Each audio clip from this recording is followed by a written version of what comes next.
पाकिस्तान इस जगह के लायक नहीं है और तुम ऐसा कभी नहीं होने दोगे। कबीर उस भयानक चेहरे की तरफ पलटकर देखता है। उसे ये देखकर झटका लगता है कि उस आत्मा का सिर्फ चेहरा कबीर से बात कर रहा है। उस आत्मा का पूरा शरीर नहीं है।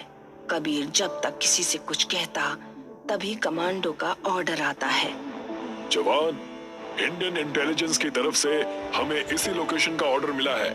ये घाटी जितनी सुंदर है उतनी ही खतरनाक भी है, क्योंकि यहाँ आप सब पर आतंकी कहीं से भी हमला कर सकते हैं।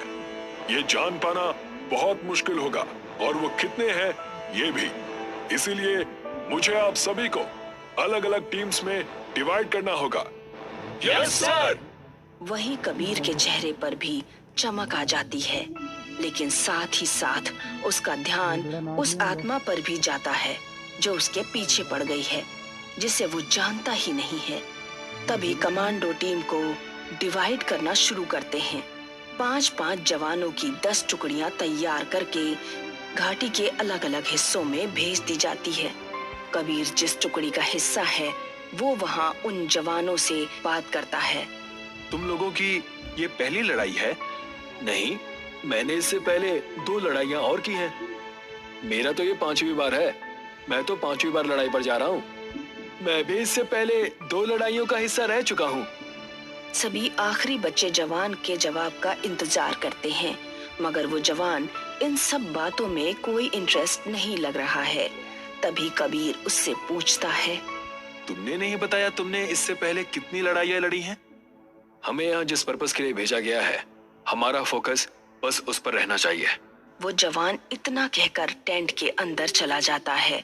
उसके अंदर जाते ही घाटी में सन्नाटा हो जाता है और जंगल से अजीब अजीब आवाजें आने लगती हैं और हवा भी चलने लगती है। कबीर चहलकदमी करते हुए एक बार फिर से डर जाता है और वो मन ही मन सोचता है, कहीं वो आत्मा दोबारा ना आ जाए। मुझे तो ये भी नहीं पता कि वो मुझसे चाहती क्या है और बार बार मेरे पास ही क्यों आ रही है। क्या मुझे इन लोगों से इसके बारे में बात करनी चाहिए? कबीर घाटी में इधर उधर घूमता हुआ आतंकी गतिविधियां चेक करता है और वो ऐसे करते हुए टेंट से थोड़ा दूर चला जाता है। उसके मन में बहुत कुछ चल रहा है। तभी वो दूर से देखता है कि एक जवान टेंट के बाहर बॉनफायर लगा रहे हैं। वो वापस घूमकर टेंट की तरफ और अपनी टुकड़ी के जवानों के पास जाने लगता है। तभी उसे लगता है कि जैसे उसके पैर पर किसी ने अड़ंगा लगा